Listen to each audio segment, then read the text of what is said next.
Hello guys, in this video lecture I will introduce the method of ordinary least squares. Ordinary least squares is a quantitative methodology that is very frequently used in social sciences, but also in natural sciences. According to Web of Science, there are around 900,000 peer-reviewed publications which have reported the use of OLS or regression analysis. A quick look at the distribution of the publications records by discipline. We can see that OLS is an empirical method with a wide range of application. In practice, the use of OLS is firstly used for prediction, and here the emphasis is on fitting a model with the given data. Secondly, OLS is also used for hypothesis testing, that is causal inference, and here the interest lies on testing a theory that we have about the world. For instance, what is the effect of education on income? What is the role of institutions on economic growth? What are the determinants of innovation? All these models, they have key underlying ideas in common. They all have a dependent variable, which usually is called y or I Greek, and they have certain explanatory variables. Here, the explanatory variables are causing something, they are having an effect on y, and this effect is specific. We say that they have a linear effect.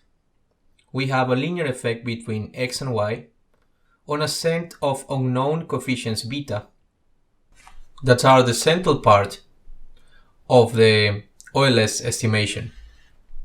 Before we define properly the model of OLS, it's very useful to firstly understand what is a linear function. For instance, a linear function of two variables has a constant that is the intercept, a slope that measures the rate of change between y and x.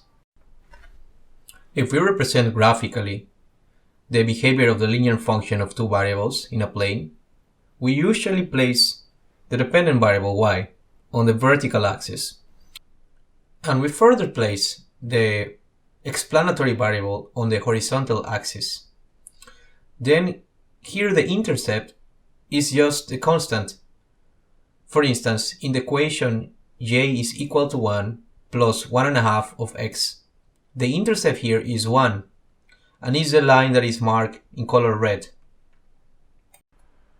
We can further define the slope, which in this case is just 1.5. The slope measures the rate of change in y as x changes. For instance, if x changes 1 unit, y will grow 1.5. The slope defines the relationship that x has on y. For instance, if we take any 2 points along the line, we can calculate empirically the value of the slope, which is a constant.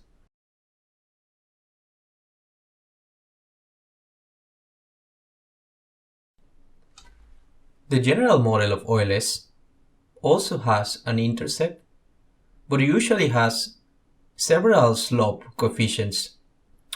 That is because usually OLS models, they have more than one explanatory variable.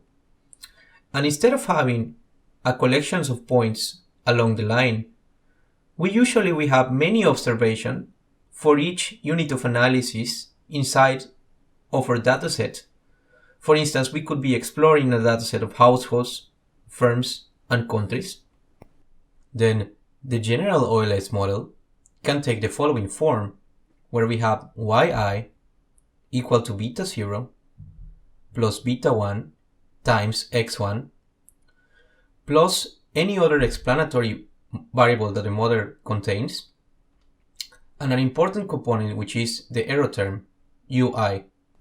It's important to notice that for each I observation, or I unit, we will have a collection of points that will form an equation. And because of that, we usually will have more equations than parameters to estimate. That is an overdetermined system. This system of equations is just simply a group of equations linked by a common answer, and it's the objective of OLS to give an answer to this system. We could take the following example. Y is equal to beta 0 plus beta 1 times one explanatory variable plus one error term. If we explore the relationship between x and y on a scatter plot, we could see a collection of points. Here, the objective of OLS is, instead of estimating a line for each pair of points, it will try to find a line of fit, that is, a common line that will describe the underlying behavior of the two variables. That is, a line of fit, which is a line that passes across all the data points and attempts to minimize the perpendicular distance between the line and the points, which are precisely the error terms. Then, because beta has a linear behavior on y, which is a slope, a linear estimation then will try to find a value for beta that minimizes the error term. For instance, a choice for an estimator could be the sum of the errors.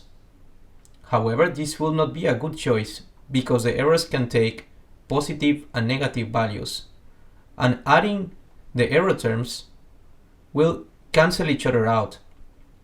Another possibility will be to take the sum of the absolute deviations, which is another estimator of beta. Another estimator is looking at the values of beta when we minimize the sum of the square deviations or errors, which is the OLS estimator. Generally, we prefer OLS as a linear estimator over other estimators for several reasons. First of all, it has a unique solution that can be relatively easy estimated using calculus or linear algebra. In particular, the solution of linear algebra is very easily implemented in softwares because computers, they like linear algebra. Moreover, under certain conditions, we know that the estimator of OLS can be described as the best linear unbiased estimator. These are a set of conditions usually called as the Gauss-Markov assumptions. Before we start using OLS to produce estimates for our beta coefficients, it's important to revise some general assumptions. First of all, OLS will only be able to find estimators for beta when we have at least more observations than parameters to estimate. Secondly, the variance of any explanatory variable should be different from 0, and that's a condition of redundancy. Thirdly, our explanatory variables should be informative. That is similar to saying that there shouldn't be perfect collinearity among the regressors. We can take the following example. Imagine that we are including a regressor that is describing when we have a female in our dataset. Then this regressor will take a value of 1 if there is a female and a value of 0 if there is a male. However, if we include a regressor which is called males, we'll take exactly a value of 0 when it's a female and a value of 1 when we have a male. These two regressors are perfect linear combinations of each other, and we shouldn't include both of them in the same estimation. Additionally to the general assumptions, if our estimators follow the Gauss-Markov OLS assumptions, we know that they are the best linear unbiased estimators. Let's revise these three general assumptions. The first assumption is called the zero conditional mean of the errors given any of our regressors. Mathematically, this is just the expectation of u given x is equal to 0. The implication of that is that given any value that our explanatory variables can take, the average of the errors is always close to zero. Additionally, the implication is that there is no correlation between the errors and any of our explanatory variables. If the correlation is different than zero, then we have a condition that is usually referred as endogeneity. Generally speaking, our model will not comply to this first assumption if our model has omitted variables, or it has some loops of reverse causality between our dependent variable and our independent variables. For instance, if income is also explaining the years of education, or when we have some measurement error, that this can be related to problems in the sample process. The second assumption is usually referred as homoscedasticity of the errors, and this is when the variance of the errors given any of our explanatory variables is a constant value. There are sometimes some reasons when we don't have homoscedasticity, but we have the opposite, which is called heteroscedasticity. And that is when we are studying some learning process, or the nature of our dataset is a time series or a panel, or when we have clusters within our data. The last assumption is that the observations in our dataset should be independent and identically distributed. Practically, this means that we shouldn't encounter any correlation between our error terms. Typically, we encounter this problem when our sample is not random, and then the change associated in y, the dependent variable, is no longer solely explained by our explanatory variables, but also because the interdependence between the observations.